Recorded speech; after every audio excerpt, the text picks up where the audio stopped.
A visita que mudou a cara, os costumes e a projeção de Belo Horizonte para o mundo. Há 100 anos, a capital recebeu a visita da comitiva dos reis Alberto e Elizabeth da Bélgica. Um acontecimento à época que foi registrado em um filme. Esse evento histórico marca a estreia do Entretextos. Venha conosco fazer essa viagem no tempo.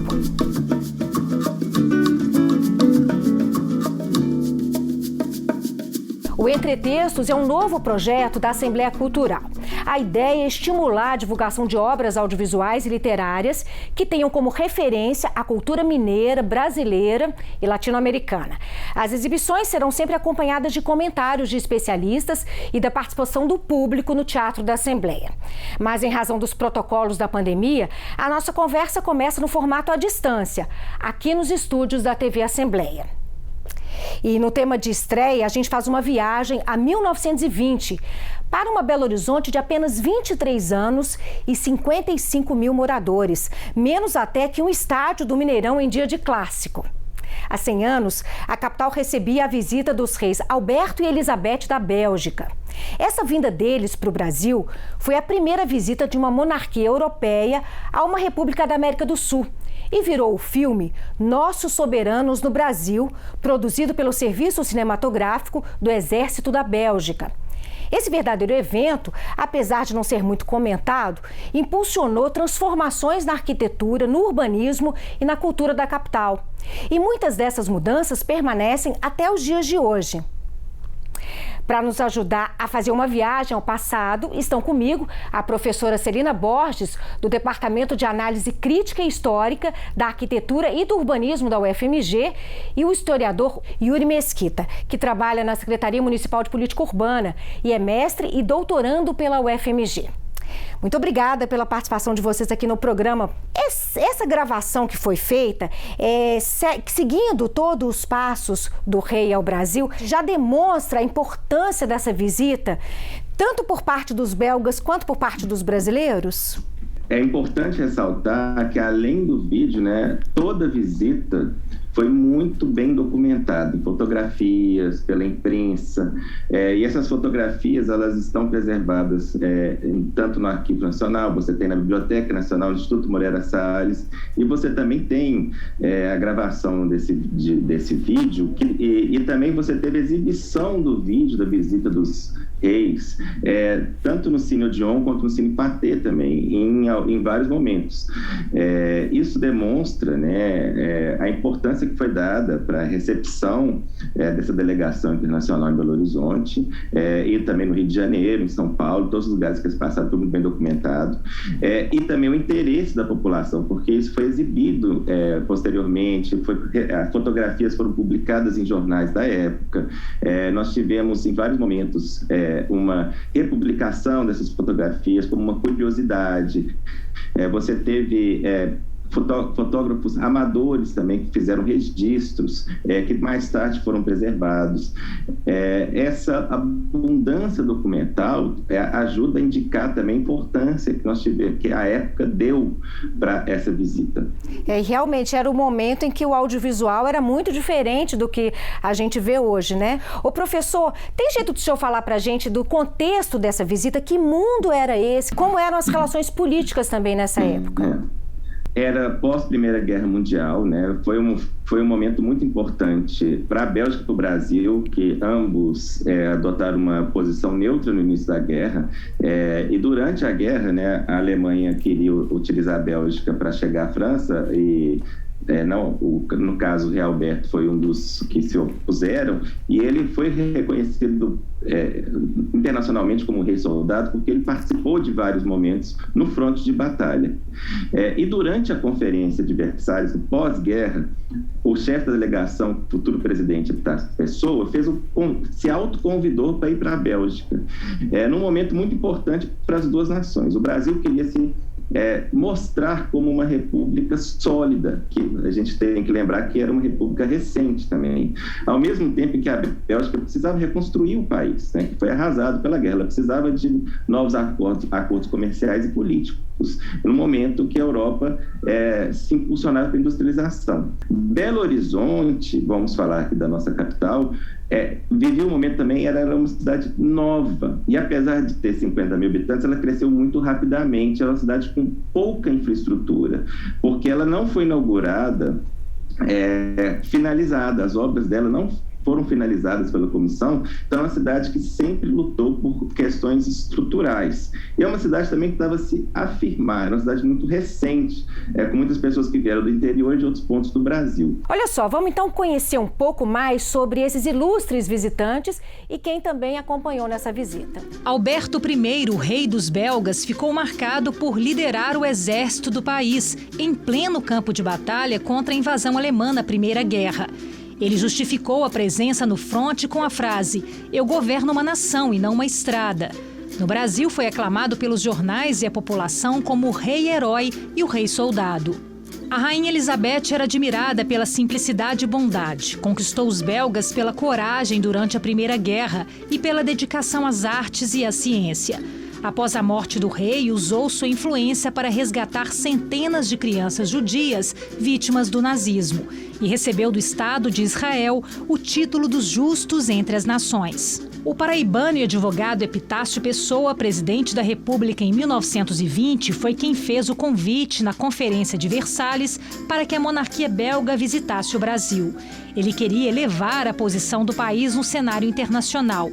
Para receber o rei-soldado belga, um presidente que chegou a ser chamado de soldado da lei por sua defesa dos princípios legais. O último personagem da visita a Minas é o então governador Arthur Bernardes. Para mostrar a hospitalidade mineira, ele cedeu seus aposentos no Palácio da Liberdade para a monarquia belga. Em contrapartida, os reis presentearam o governador com um casal de cisnes negros. As aves se tornaram uma tradição e outros políticos mantiveram até os dias de hoje cisnes negros no lago, nos fundos do palácio. E agora a gente fala com a professora Celina para ela contar um pouco o que era Belo Horizonte, com apenas 23 anos de idade, uma cidade ainda em construção, né, professora? Belo Horizonte era uma jovem recém-fundada cidade, tinha já terminado a sua adolescência. E, interessantemente, ainda se falava muito nos antecedentes da cena de 1920, na falência da economia, né, principalmente as verbas dedicadas à construção desse projeto audacioso que é a nova capital de Belo Horizonte. Então, nesse aspecto, os jornais circulavam muito nessa época e denunciavam empresários que fugiram de Belo Horizonte, a busca por emprego de operários desempregados e uma cidade um pouco desarticulada, até que, principalmente nos 3, 4 anos antes da vinda dos reis belgas, e impulsionado pelo convite tão importante para a nossa capital, as coisas começaram a mudar. A cena começa a ganhar uma fisionomia nova e a paisagem anuncia esse otimismo dos anos 20, esse frescor que vai trazer uma nova Belo Horizonte, apesar de tão jovem ainda, para novos tempos. Que ótimo! A modernidade se anuncia. E, professora, quais as intervenções que foram feitas na capital em função da chegada do rei da Bélgica? Muitas obras, aí, como já disse o historiador Yuri, tiveram de ser recomeçadas, como de infraestrutura urbana, de continuidade de abertura de vias, calçamentos, mas, no entanto, algumas são muito importantes. Na área privilegiada, onde os reis chegariam, e também o percurso deles na região central de Belo Horizonte, até o palácio, até os aposentos que eles ficariam, as vias foram recuperadas, criar uma pintura especial para fazer uma espécie de maquiagem sobre a cidade, e, além disso, nós temos notícia das renovações urbanas tão importantes para a cidade nesse período. Por exemplo, a pedra fundamental, né, da nova arquitetura da estação central, que viria a ser de autoria de Luiz Olivieri, e também a renovação da praça da estação, já com um design muito mais moderno do que o anterior, que não tinha muitos detalhes e ela ainda não conseguia detalhar e qualificar a ambiência como uma capital moderna. Então, ela vai receber intervenções mobiliárias, um design geométrico inspirado na arquitetura do Art Deco. E qual foi a impressão que eles tiveram quando eles desembarcaram em Belo Horizonte? Dois fatores aí se somam a esse impacto inaugural, que seria o impacto mais importante.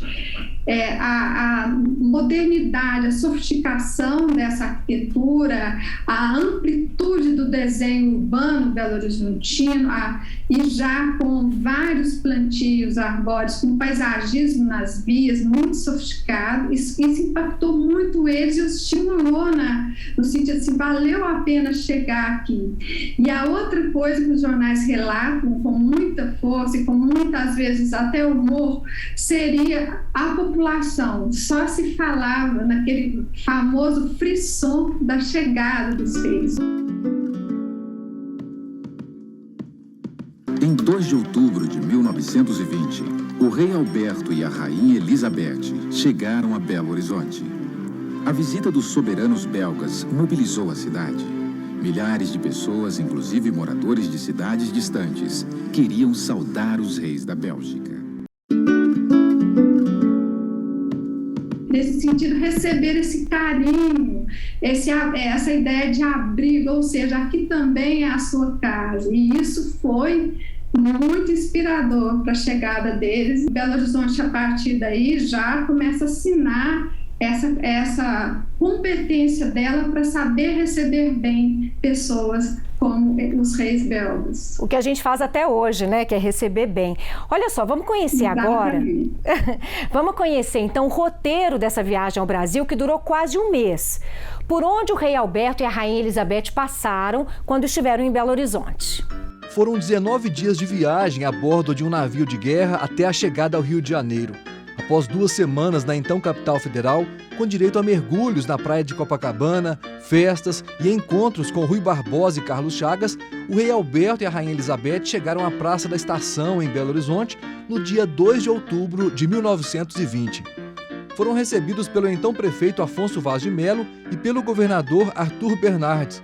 Em cortejo, seguiram até o Palácio da Liberdade, onde ficaram hospedados. O banquete oferecido à realeza teve direito a cardápio em francês e a uma sobremesa com as cores da Bélgica. A receita, é claro, ganhou o nome de Rei Alberto. Na capital, os monarcas estiveram no Conselho Deliberativo, hoje Câmara Municipal, e no Tribunal da Relação, como era chamado o Tribunal de Justiça. A agenda ainda contou com visita ao quartel da Força Pública, atual 1º Batalhão da Polícia Militar, na Praça Floriano Peixoto, e com uma missa no Colégio Santa Maria, no bairro Floresta. Além de Belo Horizonte, a comitiva passou por sítios arqueológicos em Lagoa Santa e na mina do Morro Velho, em Nova Lima, onde se despediu em direção a São Paulo. Professor Yuri, e por que Belo Horizonte entrou nesse roteiro dessa visita do rei da Bélgica ao Brasil? Foi feito o convite por meio do presidente do Estado, né, de Minas Gerais, Arthur Bernardes, e é importante destacar que havia um objetivo também político-econômico, né, além de trocas culturais. Também o rei Alberto pretendia fazer investimentos também científicos, né, que isso era uma das missões que ele tinha nessa visita. Havia um objetivo também siderúrgico, né, da mineração. Isso foi primeiramente apresentado pelo Epitácio Pessoa para o rei Alberto, e a visita a Belo Horizonte, além de visitar uma cidade que foi construída durante o período republicano, porque você tem que lembrar que havia ainda um objetivo de mostrar o Brasil como uma república sólida, né? Você também tinha esse objetivo econômico, que também seria muito importante para o governo belga, que era necessário para continuar com os projetos de industrialização, de expansão ferroviária ferroviária e também científicos do país. Olha só, a visita dos reis causou uma verdadeira revolução cultural em Belo Horizonte, trouxe também reflexos na economia, como o professor Yuri já colocou, com a criação da Companhia Siderúrgica Belgo-Mineira. Sobre isso a gente conversa no próximo bloco. Até já!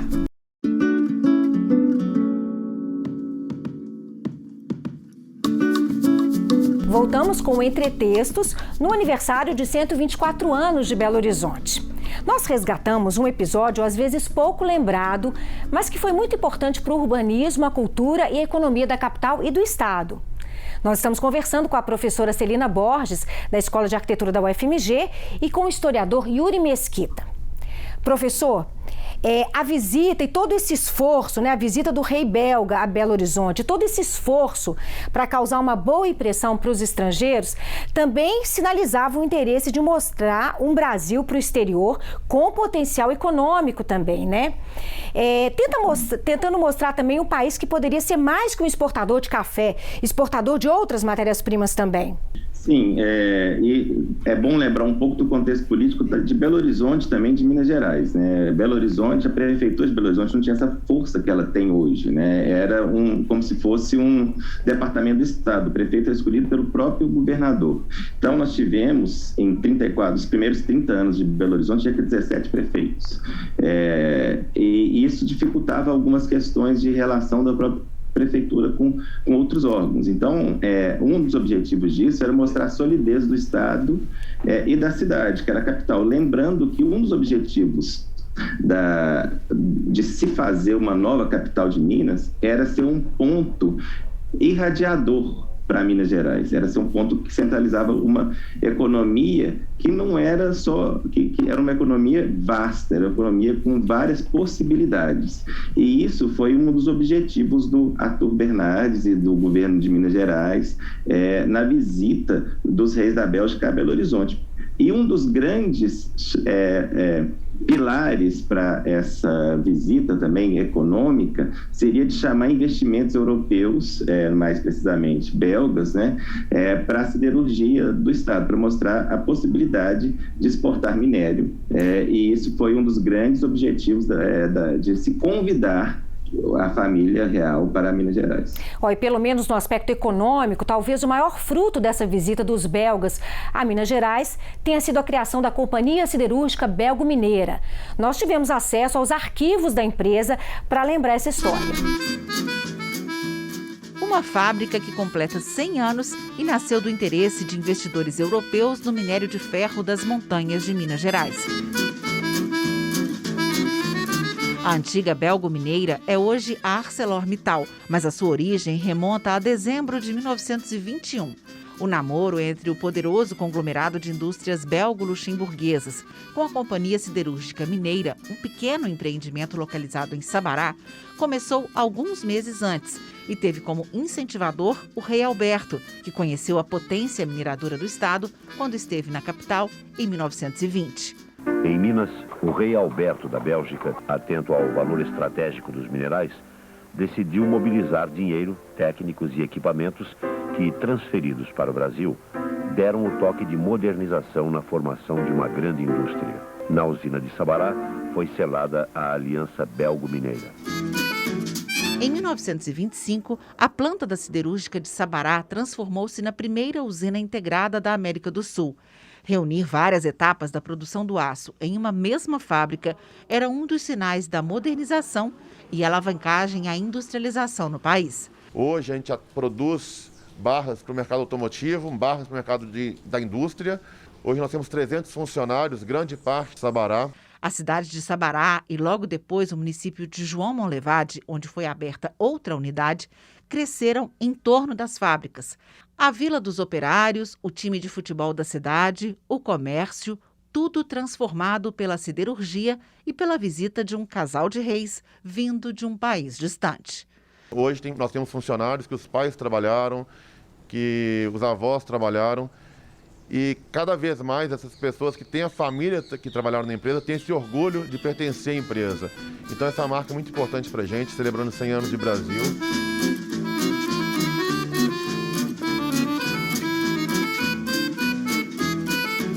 Professor Yuri, qual a importância da siderurgia no mundo em guerra, para um país em reconstrução e também para um Brasil esperançoso de exportar? É muito importante. A Bélgica precisava muito de matéria-prima para tocar seu projeto de industrialização e também de conexão por meio das ferrovias, que também foram muito afetadas durante a guerra. Então, o governo belga precisava de parcerias comerciais, parcerias em todos os campos da sua economia, para que possibilitasse que esse crescimento continuasse. E logo após a guerra, era necessário vários investimentos para recuperar a economia do país. E um dos pilares dessa busca por parceria foi justamente você obter minério de ferro que ia subsidiar a indústria e o crescimento das ferrovias na Bélgica. Além todo o império também, incluindo suas colônias. Né? E além da siderurgia, a visita do rei belga também diversificou várias atividades econômicas na cidade. Belo Horizonte era uma cidade pacata, né, na época. Foram abertos novos empreendimentos comerciais, empreendimentos de lazer também? Sim, Belo Horizonte, né, é uma cidade que ela sempre cresceu mais rapidamente do que se esperava. E a década de 20, que foi iniciada assim, com a visita dos reis belgas, foi uma década muito peculiar para a cidade. Teve uma expansão muito grande do comércio, você teve também a expansão das linhas de bonde, você teve também uma nova planta de Belo Horizonte, uma nova pesquisa da prefeitura para se ver como é que estava o loteamento da cidade. Então, foi um período de crescimento acelerado da capital, que ainda iria se intensificar posteriormente, após a década de 20. Mas você também, foi um período muito retratado, muito documentado, como o comércio expandiu, né? Como é que o transporte público começou a ficar deficitário, né? O bonde começou a ficar insuficiente, como é que algumas regiões da cidade não conseguiam se interconectar, porque ela crescia e se expandia. Os subúrbios da capital, elas foram crescendo, a especulação imobiliária começou a atuar no centro da cidade, o valor do metro quadrado se tornou mais caro, né? Então, a cidade também tinha uma série de problemas urbanos para lidar nesse período, porque ela sempre estava em descompasso com o seu crescimento e com problemas administrativos, né? Então, é uma cidade, vamos dizer assim, mutante. É uma cidade que vivencia um crescimento, a cultura também crescia, enquanto ela precisava de investimento em sua infraestrutura. A gente traz agora a professora Celina para a nossa conversa. Professora, Belo Horizonte também ganhou novos ares, né? Ficou menos provinciana culturalmente? Sim, e como? É como se o espírito moderno infiltrasse na população e modificasse todo o cotidiano dela. Entre alguns pontos interessantes, né, dessa primeira experiência de ser moderna na capital mineira, uma capital que agora anunciava toda essa economia pujante, o desafio dos novos serviços, o grande canteiro de obra que agora anunciava toda essa economia pujante, o desafio, surgiu os cinemas, o footing, ele se diversifica em termos de localização, então nós vamos ter também o surgimento dos grandes magazins, as mulheres também renovam a sua maneira de vestir, como também os homens, as indumentárias ficam mais leves, os cabelos são encurtados de acordo com a inspiração, né, da realeza. E, inclusive, assim, os cinemas também, somados à presença dela, que legitimou essa vontade de modernização, de inovação, leveza dos cabelos, encurtamento deles, das indumentárias, tudo isso leva à vontade de ir para a rua, de permanecer na vida pública, de praticar o lazer em público e não mais só confinado nas suas casas ou na sua área de vizinhança. Então, isso renova a cidade demais e inspira, sugere aos empresários investimento nas áreas de entretenimento e de cultura do consumo, como o surgimento das confeitarias, também multiplicação das lojas de ateliês de moda e também essa vontade, né, que foi suscitado nesse período e se tornou quase que um hábito, a vontade de estudar, de formar as pessoas estudarem outras línguas, né? Isso tudo é incrementado, inclusive a própria leitura de livros em francês, ela é muito comum nos cafés daquela época. Então foi realmente um frisson que mais ou menos contaminou o estilo de vida da época e renovou a cidade para os novos tempos. Um tempo de 100 anos, né? Queriam comemorar 100 anos de independência. Esse frisson foi amplamente divulgado pelos jornais da época, né? Vamos ver agora como a mídia noticiou essa passagem dos reis pelo Brasil, o que rendeu até um poema de um dos nomes mais importantes da nossa literatura. Moderação e equilíbrio ficaram de lado na cobertura da imprensa brasileira à chegada dos belgas. O jornal à noite celebrava a vinda da realeza, chamando o monarca de rei-herói e destacando o luxo do vagão que levaria os visitantes até Minas Gerais. Os hóspedes receberão um conforto compatível com nossos recursos, de modo que eles possam levar de regresso ao seu reino uma grata lembrança dos brasileiros e uma boa impressão do nosso progresso. A chegada dos reis mereceu todo o espaço da primeira página do Correio da Manhã.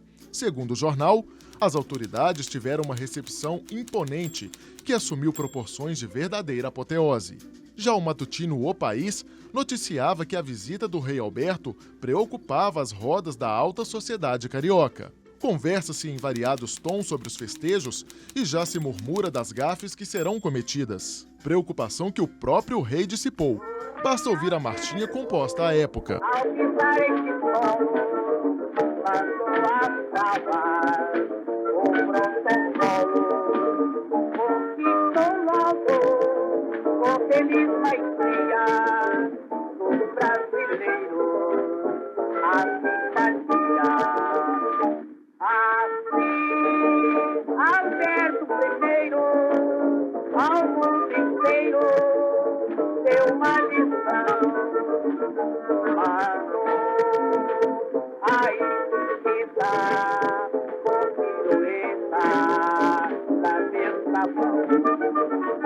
Em Belo Horizonte, o que repercutiu foi o banquete de 40 talheres oferecido pelo governador Arthur Bernardes. Entre elogios às baixelas e ao repertório da orquestra, a saída dos monarcas rumo ao Palácio da Liberdade ganhou um tom de conto de fadas. A carruagem real foi ovacionada pelas ruas, enquanto a avenida vibrava em aclamação aos reis. Contrastando com a euforia dos jornais, Carlos Drummond de Andrade dedicou um poema ao rei.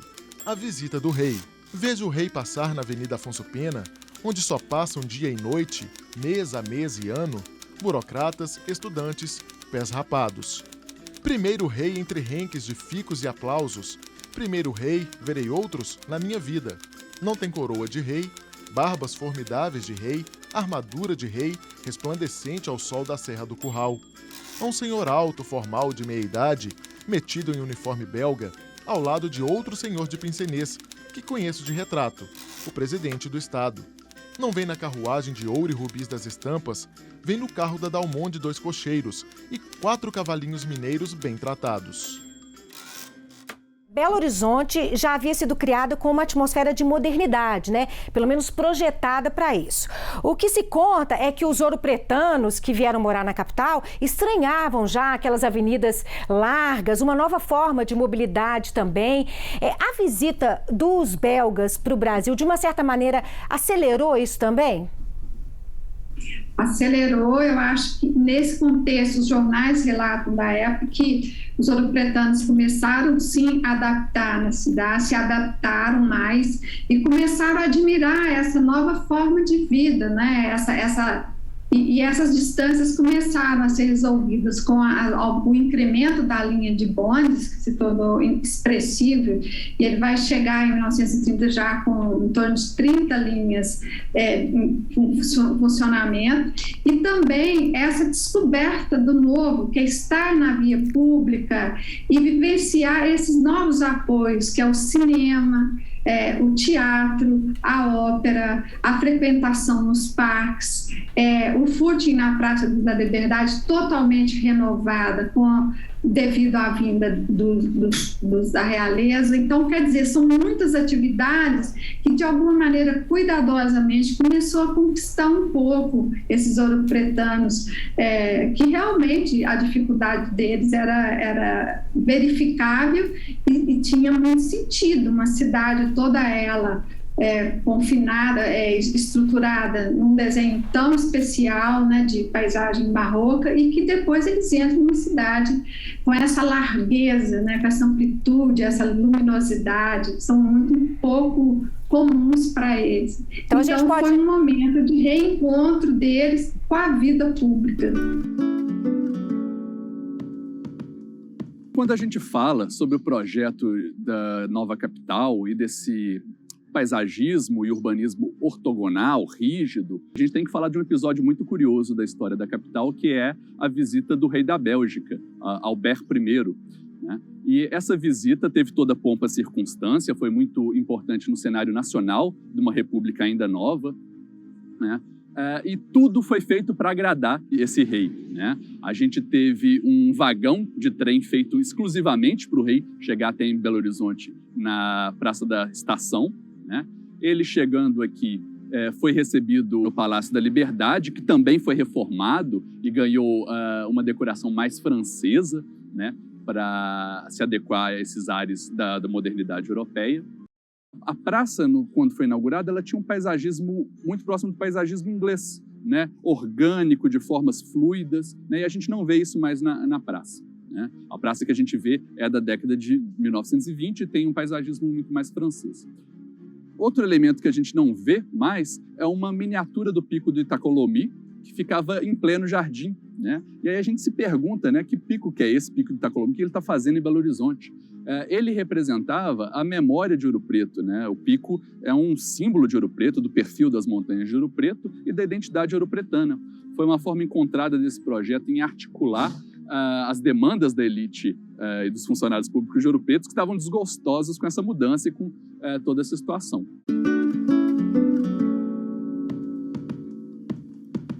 É isso mesmo, professora. Conta pra gente como é que foi essa reforma da Praça da Liberdade. Eles convidaram o Paul Vignon, esse francês, e um grande, brilhante paisagista que já tinha atuado, né, no Parque Municipal.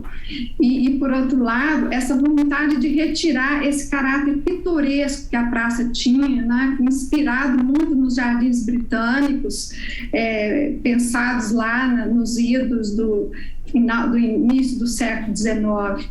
E nesse aspecto, essa modernização da praça, o desenho novo simétrico dela, que reafirmou o renque de palmeiras que levava ao palácio, a facilitação da circulação interna entre os jardins, a instalação de bustos, de fonte, e nesse sentido a presença da iluminação também. Tudo isso facilitou e transformou a praça numa espécie de palco dos grandes acontecimentos, né, onde a vida ali poderia tomar outro rumo, né? Quer dizer, era um momento de descoberta e que o olhar desse ouropretano até então perdido, ele começa a se identificar com o lugar e, nesse sentido, se torna obsoleto o Pico Itacolomi ali, naquele lugar. Professora, além dessa modernidade no Palácio da Liberdade, na Praça da Liberdade como um todo, para onde mais seguiu essa modernidade? Para quais áreas da cidade foram beneficiadas com isso? A gente tem uma continuidade das construções, da arquitetura na região dos funcionários e principalmente no que era chamado centro comercial, que hoje seria mais ou menos a área do hipercentro. Nós temos uma renovação expressiva da arquitetura nesse período, de tal maneira que os jornais comentavam essa bricolagem de estilos que tinha por aí nas regiões mais adensadas da cidade. E, nesse sentido, mostrava um pouco essa independência do tempo que Belo Horizonte tinha, uma espécie de liberdade para se renovar sem esperar que o bem envelhecesse. Então, é a vontade sempre do mais novo, do que inova, do que traz novidade, do que narra novas experiências ou gera novas experiências. Então, é a chegada da arquitetura do Art Deco, por exemplo, né, que dialoga com o cinema, com as cenas fílmicas, com cenários, e que traz uma cenografia totalmente moderna para a cidade. A gente fecha esse bloco agora com imagens da Praça e do Palácio da Liberdade, 2 dos espaços mais modificados na capital para receber a família belga na década de 20. A gente volta rapidinho.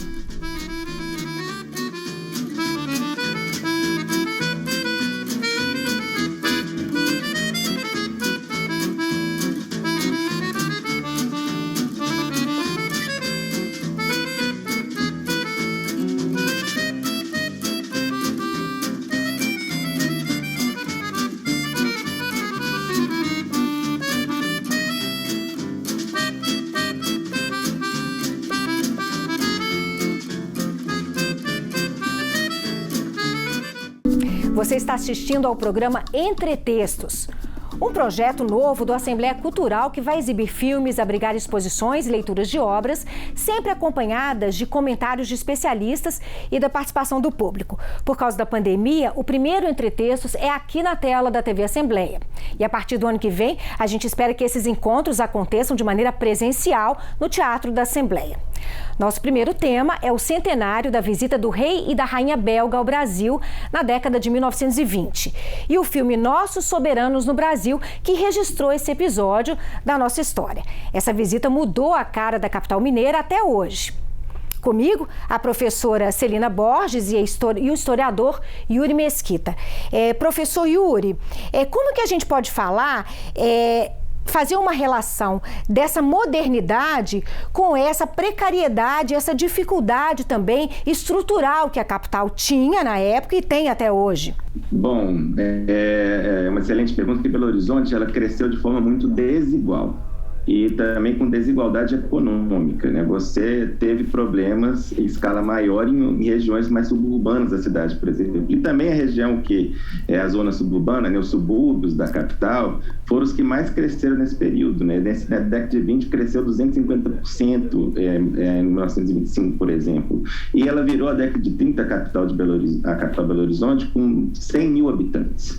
E foi um período que problemas urbanos se acentuaram.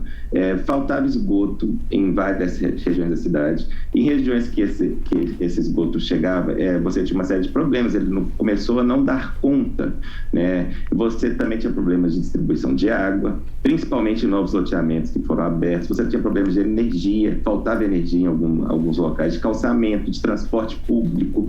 Você tinha problemas também que começou a população mais pobre começou a ficar cada vez mais distante do seu trabalho, numa época que o transporte público era muito deficitário já, né? Você tinha problemas de recolhimento de lixo, você tinha problemas com enchentes, que eram muito frequentes nos verões aqui em Belo Horizonte, né?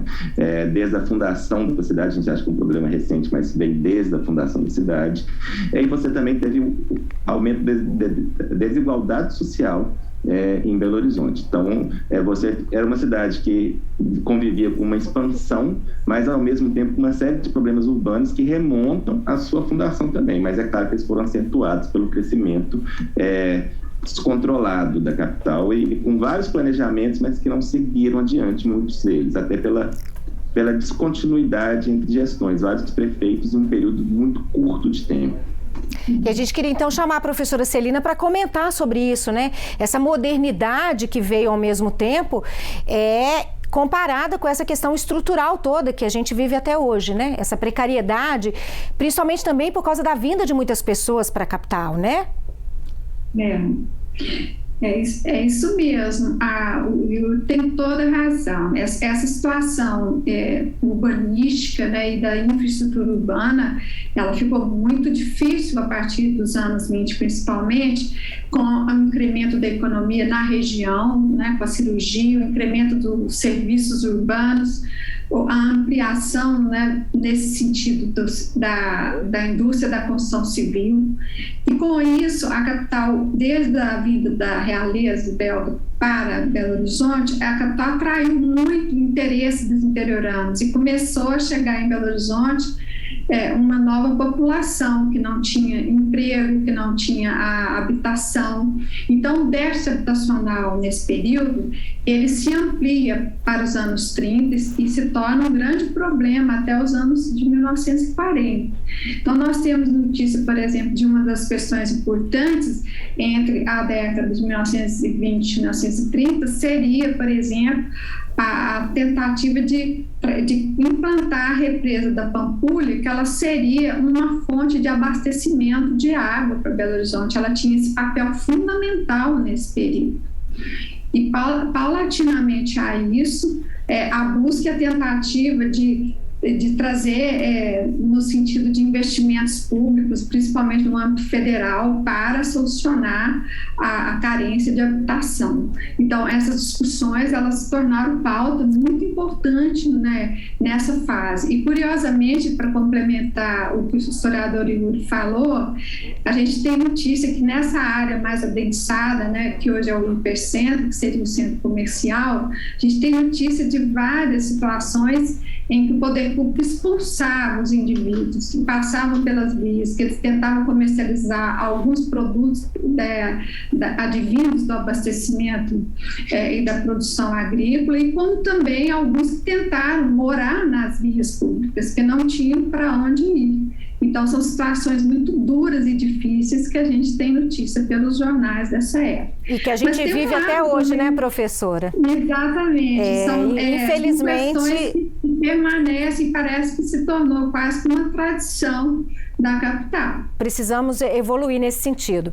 Olha só, e a gente conversou com o ex-cônsul honorário da Bélgica no Brasil.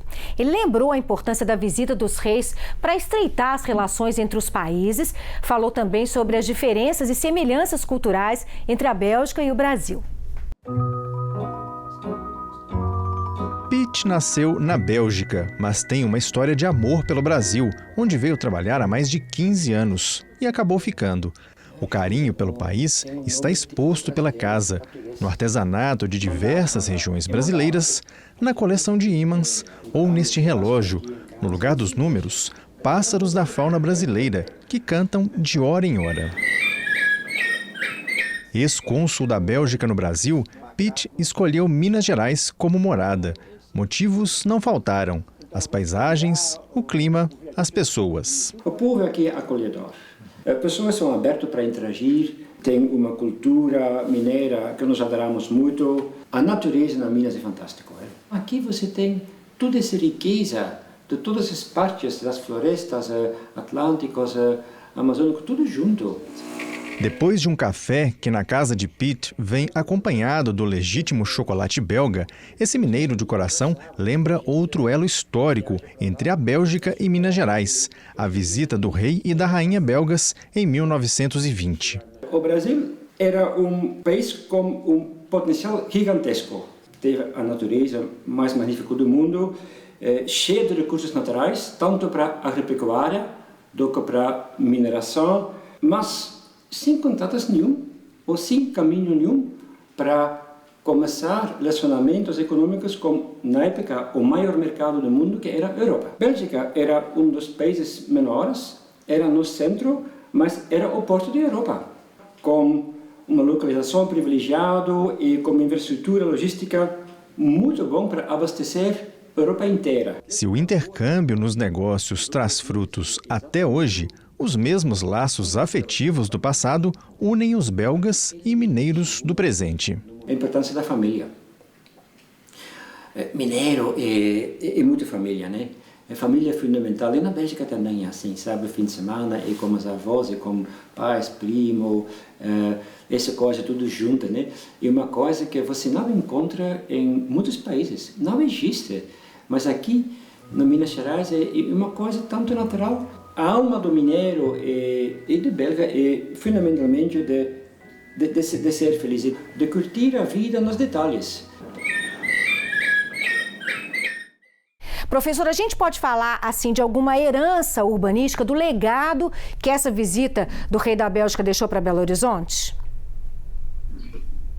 Eu penso que sim, claro, porque de alguma maneira eles impulsionaram o investimento na capital, e ela pôde sanar, apesar de todos os problemas e dificuldades, várias deficiências que seriam emergenciais, como complementação de vias e tudo que envolveria a facilitação dos deslocamentos. Mas, por outro lado, nós temos também um impacto importante, que seria uma espécie de expansão nova urbana para além da região denominada no projeto da Comissão Consultora liderado pelo Arão Reis, que seria a suburbana. Belo Horizonte começa a crescer por vetores. E aí nós temos notícias, por exemplo, já da consolidação da chamada Pampulha Velha, como também um crescimento no vetor sul, a partir do bairro do Carmo até mais ou menos o bairro da Serra. E a gente começa a perceber que as expansões começam a ultrapassar a suburbana, o que mostra uma tendência de crescimento urbano não prevista pelo plano. Outra questão urbanística fundamental desse período vai ser a evidência urgente de se repensar a legislação urbana. Fazia-se necessário repensar e, finalmente, assumir esse papel mais efetivo do denominado planejamento urbano, onde teríamos um código de obras, um código de posturas e também uma lei do uso do solo que pudesse organizar e reger essa produção do espaço e também equilibrar e trazer e possibilitar que as camadas sociais menos privilegiadas pudessem ter o seu direito atendido nesse processo de expansão tão importante para o futuro da capital, ao seu cinquentenário. Foi uma época que os serviços também tinham que se expandir, né? Um exemplo é o próprio Mercado Central de Belo Horizonte, né? Ele funcionava ali na região da rodoviária, ele já era muito pequeno, aí teve uma permuta com o time do América para que ele funcionasse no lugar que ele ficava hoje. É um período também que se expandia a distribuição de água, se expandia também os serviços de energia e de recolhimento de lixo. Foi uma época também que a cidade, como a própria professora Celina Borges falou, ela se expandiu muito na região suburbana, como também mencionei, a população nessa região cresceu mais do que na região central da cidade. Foi um período de muitas transformações e que só se intensificaram. Se a gente for pensar também, no final da década de 20, nós tivemos a crise de 29 e você teve uma grande migração do interior para a capital. Então, é uma cidade que explodiu em população. Então, o que é interessante é que a década de 20 ela foi foi um crescimento sempre cada vez maior e que explodiu a partir da década de 30. Então, é uma cidade mutante, sempre em crescimento. Isso é um dos aspectos fascinantes de Belo Horizonte, que ela foi fundada há pouco tempo nesse período, né? Então, é uma cidade que se transformou demais em um curto espaço de tempo. Eu queria agora um comentário da professora Celine e também do professor Yuri, de que aprendizado que a gente pode tirar desse evento. Foi feita uma verdadeira maquiagem, né, urbana, efêmera, feita para impressionar e para causar uma impressão inicial nos estrangeiros. Mas qual é o aprendizado que a gente tira disso e que herança a gente convive até hoje? A gente pode pensar um lado positivo e um lado complexo negativo. Vamos ao mais difícil primeiro.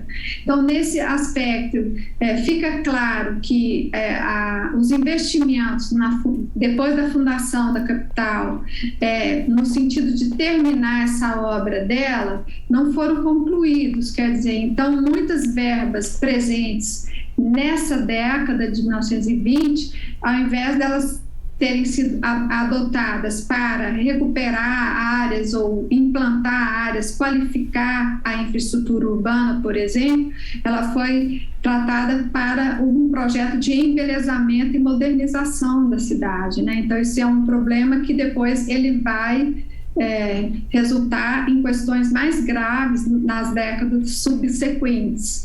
Outra questão importante é que, nesse sentido, já se mostrava claro que teria sido talvez também uma alternativa naquele momento é mostrar mais claro o que era a verdadeira Belo Horizonte, né? O que seria esse caráter de verdade dela, enquanto imagem de uma cidade que começou a ser implantada a partir do início do século, efetivamente do século XX. Então, era uma cidade realmente que não teria muito muitos cartões de visitas e muitos panoramas arquitetônicos modernos para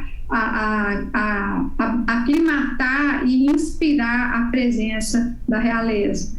Então, é um ponto. Agora, por outro, é o ponto positivo, que eles inspiraram os estudos, a implementação de implantação de escolas superiores, como a da engenharia, a da arquitetura, já no início de 1930. Eles vão inspirar também no sentido de mostrar outros caminhos para se entender a vida cosmopolita numa metrópole, ou seja, eles vão trazer esse frescor de mostrar um pouco antecipadamente o que Belo Horizonte seria por volta de 1940 e 50. Então, isso, de alguma forma, seria um impulso e um estímulo à população tão sofrida daquela época, que vivia ainda numa cidade em obras, e entre outros fatores. Então, quer dizer, tem um lado positivo da língua também, de se estudar outras línguas, de trazer outras culturas e de mostrar um pouco essa força que a capital tinha, Minas e mesmo o Brasil, em poder dialogar e estabelecer intercâmbios com esses países para além do Oceano Atlântico. Então, tem um lado positivo também nesse sentido. E agora eu pergunto para o professor Yuri se a gente continua dependendo desses catalisadores, né, desses grandes eventos, a exemplo do que aconteceu com a Copa do Mundo aqui no Brasil, esses eventos que transformam a cidade. A gente ainda depende desses eventos para ter obras que realmente mudem a estrutura da cidade e melhorem a vida dos cidadãos? Eu acho que esses grandes eventos não mudam a cidade. Eu acho que dão a impressão que mudam, mas na sua parte estrutural, no que mais importaria, acho que eles não mudam a cidade, assim, no que estou dizendo em relação ao acesso às pessoas, a um acesso mais igualitário, a um planejamento urbano que extrapole gestões, e eu concordo plenamente com a professora Celina. Nós tivemos no momento do caso da visita dos reis da Bélgica, uma espécie de elevação moral do Belo Horizontino, né? Você teve uma série de conversas, teve poesias foram criadas, você teve uma cobertura jornalística muito grande, mas você teve efetivamente uma maquiagem. É claro que você teve vários aspectos depois que serviram de inspiração, você teve parcerias científicas, você teve uma série de outras questões, mas estruturalmente a cidade ela precisava de investimentos em várias áreas que não vieram, e a legislação na época também era muito aquém do que a cidade precisava. Então, ela sempre buscava novas legislações que não acabavam indo para frente. O que aconteceu é que a pobreza continuou crescendo, você teve problemas de acesso a transporte público em determinadas regiões que continuaram a crescer, você teve problemas de acesso à água tratada e a esgoto também, você teve crescimento de doenças gastrointestinais provocadas pela poluição da água. A própria obra da Pampulha que foi mencionada, que serviria para abastecimento, acabou não indo muito para frente, até pela própria poluição dos córregos da cidade, que já existia na época. Então, por isso, por tudo isso, é uma questão muito mais de... você teve uma série de eventos positivos que aconteceram nesses eventos, claro que você tem, mas só que estruturalmente eu não creio que a gente possa afirmar que a cidade mudou, né? A cidade, ela conviveu e continuou a conviver, ela continuou a expandir desigualmente nessa época, e vários dos problemas que a gente teve ali, né, pela ausência de planos que norteassem ou pela não continuidade desses planos, que vários foram feitos nesse período, nós ainda temos consequências desde essa época, infelizmente. São grandes... Mas a importância da visita sem dúvida. Vamos evoluindo aí. Eu queria muito agradecer, então, a participação do professor Yuri. Professor, muito obrigada pela sua participação. Professora Celina também, muito grata por você ter compartilhado a sua experiência com a gente. Muito obrigada. A gente lembra que em 2022 o projeto Entretextos da Assembleia Cultural pretende promover uma vez por semestre a exibição e a reflexão sobre obras audiovisuais que dialoguem com a cultura mineira, brasileira e latino-americana. A gente deixa vocês com mais imagens do filme Nossos Soberanos no Brasil, que faz parte do acervo da Cinemateca Belga. A exibição dessa obra foi liberada pela Wallonie Bruxelas Internacional por meio de parceria com a Aliança Francesa. Muito obrigada pela sua companhia e até a próxima.